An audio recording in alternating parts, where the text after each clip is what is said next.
સુરત જિલ્લા એલસીબીને મળી મોટી સફળતા। ડાંગના વઘઈથી સરકારી અનાજ ભરેલ ટ્રકની થઈ હતી ચોરી। અનાજ ભરેલ ટ્રકની ચોરી થયાના મેસેજ મળતાની સાથે જ જિલ્લા પોલીસે કરી હતી નાકાબંધી।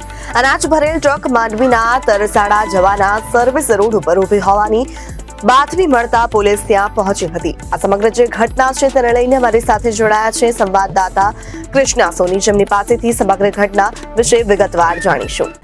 જી કૃષ્ણા, જણાવજો કે ડાંગના વઘઈથી જે સરકારી અનાજ ભરેલ ટ્રકની જે ચોરી થઈ હતી તે આ આરોપીઓએ કઈ રીતે આ ઘટનાને અંજામ આપ્યો હતો અને કઈ રીતે આ સમગ્ર ઘટના બની હતી તે વિશે જણાવજો।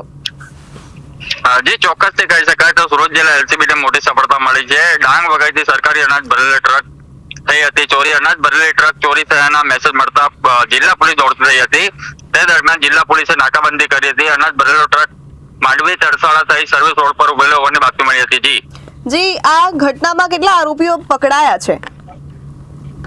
પોલીસે હાલ તો 3 આરોપીઓને અનાજ ભરેલી ટ્રક સાથે ઝડપી પાડ્યા છે, જેમાં 3 નામ ખુલ્યા છે। મસીદ ખાન, મોહમ્મદ શેખ ખાન, મોહમ્મદ કુરૈશી ઝડપી પાડ્યા છે।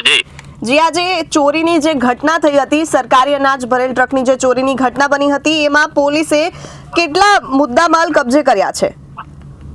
પોલીસે ઘટના સ્થળેથી અનાજનો જથ્થો અને ટ્રક તેમાં સાથે પિકઅપ ગાડી રોકડા મળી કુલ 54 લાખની મુદ્દામાલ કબજે કર્યો છે।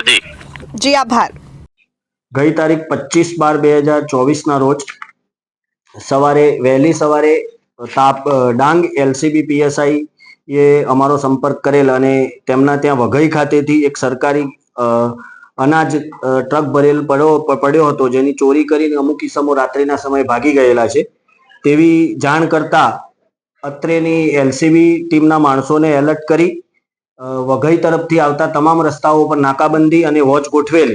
જે અનુસંધાને માંડવી ખાતેથી અહેડકો વિક્રમભાઈ સંગ્રામભાઈ, રાજેશભાઈ બળદેવભાઈ અને અક્ષયભાઈ શંકરભાઈ નાઓને ખાનગી રીતે બાતમી મળેલ કે મસીદ ખાન નામનો એક માણસ માંડવી ખાતે સરકારી અનાજની 2 ટ્રકો લઈને વેચવા ફરી રહેલ છે।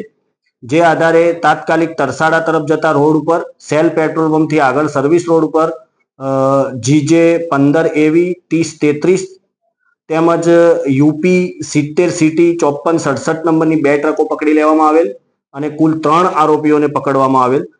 જે આરોપીઓના નામ છે મસીદ કુમાર, જુમૈ ખાન જાતેક ખાન, મોહમ્મદ સનેશા મોહમ્મદ ગુલશન અને મોહમ્મદ સમીર નસીબ કુરેશી, જેઓ નાસિક ખાતેથી યુપી પાર્સિંગની ટ્રક લઈ એમાં મકાઈ ભરી અને નીકળેલા હતા। વઘઈ ખાતે આવી અને એમને સરકારી અનાજ ભરેલી ટ્રક પડી હતી જે GJ 15 3033 નંબરની છે, એ રાત્રિના સમયે ચોરી કરીને કુલ 4 ઈસમો આવેલા, જે પૈકીના 3 ઈસમો પકડાઈ ગયેલા, 1 ઈસમ ભાગી ગયેલો છે।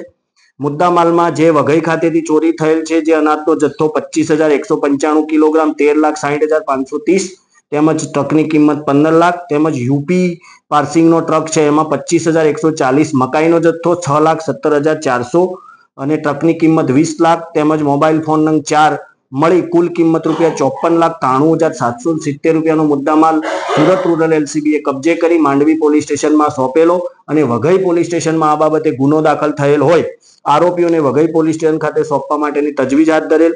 આ પકડાયેલા આરોપીઓ પૈકી ICGS પોર્ટલમાં સર્ચ કરતા મસીદ ખાન, જુમૈ ખાન જે પ્રતાપગઢ યુપીનો રહેવાસી છે, એના વિરુદ્ધમાં કુલ 6 જેટલા ગંભીર પ્રકારના લૂંટધાડના ગુનાઓ તેમજ આર્મ્સ એક્ટ અને ખૂનની કોશિશ વગેરેના ગુનાઓ દાખલ થયેલા છે અને આગળની તપાસ વઘઈ પોલીસ કરી રહેલ છે।